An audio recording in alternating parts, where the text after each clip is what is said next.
Hello guys, welcome. इस video में बात करेंगे हम लोग एरिस लाइफ साइंस शेयर के बारे में। शेयर अभी 666.60 के आसपास में ट्रेड कर रहा है और आज इसमें 0.17% का तेज़ी देखा गया है। इस वीडियो में हम इसका fundamental as well as technical analysis करेंगे और देखेंगे कि अगर कोई इसमें एग्जिस्टिंग जो है इन्वेस्टेड उसका क्या एसएल रहना चाहिए शॉर्ट टर्म में, लॉन्ग टर्म में, और अगर कोई इसमें इन्वेस्ट करना चाहता है तो उसको कहाँ पे इन्वेस्ट करना चाहिए और क्या शॉर्ट टर्म में एसएल और टारगेट हम लोग का रहेगा। तो स्टार्ट करते हैं। सबसे पहले जाएंगे हम लोग screener.com पे और बेसिक पहले समझ लेते हैं कि ये कंपनी करती क्या है। तो बेसिकली ये फार्मास्यूटिकल प्रोडक्ट्स बनाती है, manufacturing and marketing of pharmaceutical product के बिजनेस में है। तो आगे देख लेते हैं। इसका मार्केट को एक कैप कुछ अराउंड में 9065 करोड़ का है। स्टॉक का पी हमारा 24.2 के आसपास में चल रहा है और वहीं इंडस्ट्री का पी 24.8 पे है। तो एक प्रॉपर कहा जाए तो इंडस्ट्री के हिसाब से एक मतलब एवरेज प्राइस पे चल रहा है। ठीक है। आर कुछ अप्रोक्सीमेटली 17% का है और आर इसका 18.2% का है। फेस वैल्यू देखा जाए तो 1 है, तो थोड़ा सा वोलाटाइल है। आगे चलते हैं, इसके फाइनेंशियल्स थोड़े से देख लेते हैं। तो इसका जो क्वार्टर रिजल्ट इस बार आया है वो पिछले 4-5 क्वार्टर का हम लोग देखते हैं तो 306 करोड़ था सेल मार्च 2022 में, बढ़ के 400 करोड़ के आसपास में हुआ, फिर 461 करोड़, फिर थोड़ा सा डाउन हुआ और फिर थोड़ा सा डाउन हुआ है। तो पिछले 2 क्वार्टर से एक डाउनफॉल हम लोग को दिख रहा है। ऑपरेटिंग प्रॉफिट जो निकल के आया है उस हिसाब से वो पिछले पहले 97 करोड़ था, फिर 129 करोड़ हुआ, फिर 151 करोड़ हुआ, फिर घटा 137 पे और अब फिर घट के आ गया है 119 करोड़ के आसपास में। मार्जिन भी पिछले 4 क्वार्टर के हिसाब से कम आया है, तो ये भी एक इशू का बात है। और अगर हम लोग प्रॉपर नेट प्रॉफिट देखें तो सिर्फ और सिर्फ 61 करोड़ का इस बार इन्होंने नेट प्रॉफिट दिया है, क्योंकि मोस्ट ऑफ द पैसा इनका डेप्रिसिएशन में 35 करोड़ के आसपास में चला गया है। तो उतना अच्छा तो नहीं कहेंगे इस बार का result in terms of profit and all. आगे बढ़ते हैं।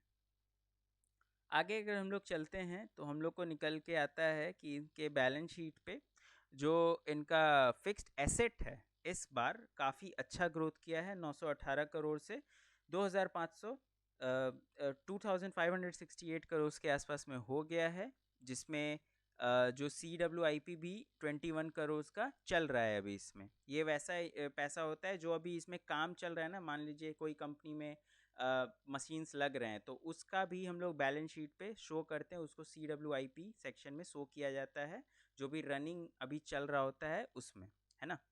तो आगे देख लेते हैं। ओवरऑल हम लोग का जो शेयर होल्डिंग पैटर्न है वो 52.86% के आसपास में है प्रमोटर्स के पास। और एक अच्छा चीज़ यहाँ पे क्या दिखता है कि प्रमोटर्स ने अपने पिछले 2 क्वार्टर में अपना होल्डिंग बढ़ाया है, जो कि दिखाता है कि अपने बिजनेस पे उन्हें भरोसा है और अपना और ऐड करते जा रहे हैं। ओवरऑल FIIs के पास 14.86% का स्टेक है और DIIs के पास 10% का स्टेक है। पब्लिक के पास 22.27% का स्टेक है। अगर आप इसमें कोई नाम ढूंढना चाहें तो 11 और 6 17% ऐसे ही ब्लॉक्ड है। तो सिर्फ और सिर्फ 5% का ही इसमें फ्री फ्लोट है, और जो कि काफ़ी अच्छा बात होता है।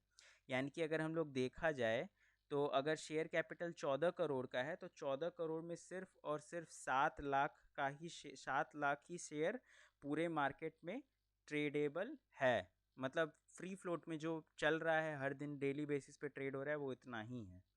बहुत अच्छा बात है ये। ठीक है, ओवरऑल हम लोग देख लिए इसका सारा कुछ। अब चलते हैं इसके टेक्निकल पार्ट पे। टेक्निकल पार्ट पे अगर हम लोग देखेंगे तो हमारा एक प्रॉपर पहले ये जो हमारा लेवल है 660 रुपीज़ का, वो पहले हमारा एज ए सपोर्ट काम किया करता था। सपोर्ट ब्रेक हुआ क्योंकि जो पिछले 2 क्वार्टर में अच्छा नंबर नहीं आया है, उस वजह से थोड़ा डाउनफॉल आया। ठीक है, उसके बाद स्टॉक बहुत ज़्यादा पिट चुका था तो थोड़ा सा वहाँ से रिकवरी आके, रिकवरी एज इन पूरा ही रिकवर कर गया है और अब कुछ अप्रॉक्सीमेटली 666 के आसपास में ट्रेड कर रहा है। अगर कोई इसको देखेगा तो पहले एज अ रेसिस्टेंस काम करता था, यहाँ से भी स्टॉक गिरा, यहाँ से भी स्टॉक गिरा, कुछ यहाँ से भी स्टॉक गिरा। ठीक है, अब इसका जब ब्रेकआउट आ गया, थोड़ा सा यहाँ पे कंसोलिडेट किया, ब्रेकआउट है और अब रीटेस्ट लेके इस पर एक अच्छा खासा आज इन्वर्टेड हैमर की तरह एक बनाया है, ऑल्दो उतना अच्छा हैमर नहीं है, लेकिन एक हैमर की तरह हमारा बनाया है यहाँ पे। तो अगर कोई इसमें ट्रेड लिया हुआ है तो उसको एज अ ये वाला ट्रेंड लाइन खींच लेना चाहिए। इतना परफेक्ट नहीं खींचे हैं, ऑल्दो कोई जब अपने सिस्टम पे बनाएगा तो उसको एज ए ऐसे ट्रेंड लाइन खींच के रखना चाहिए, और इसी ट्रेंड लाइन को एज ए रनिंग एसएल लेके चलना चाहिए अगर आपको शॉर्ट में चाहिए एसएल, ठीक है। अगर आपको थोड़ा सा चाहिए कि नहीं हम तो थोड़ा लंबा खेलेंगे, तो 640 एक अच्छा एसएल की तरह काम कर सकता है, क्योंकि पहले यहाँ पे रेसिस्टेंस हुआ करता था, यहाँ पे बार बार रेसिस्टेंस फेस किया है स्टॉक, तो एक बार तो इसको ज़रूर सपोर्ट की तरह लेगा ही। तो अगर किसी को शॉर्ट टर्म में एसएल चाहिए तो ये हमारा हो गया एसएल, ये ट्रेंड लाइन। अगर किसी को थोड़ा सा मिड टर्म में एसएल चाहिए तो ये हो गया हमारा एसएल।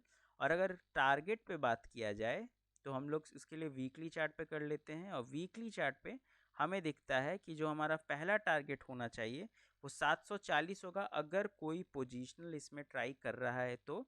ऑल्दो 700 एक अच्छा टारगेट इसमें कंपनी में है, ठीक है। उसका दूसरा टारगेट 836 रुपये के आसपास में होना चाहिए अगर कोई इसमें पोजीशनल बना के रखा है जिसका व्यू 6-7-8 महीने का है, वो ज़रूर 836 का भी वेट कर सकता है। आई होप कि आपको ये वीडियो पसंद आया होगा। वीडियो पसंद आया हो तो वीडियो को लाइक करिए, चैनल को सब्सक्राइब करिए, और आप हमारा फ्री व्हाट्सएप ग्रुप भी ज्वाइन कर सकते हैं। Link is in the description. Thank you, bye bye.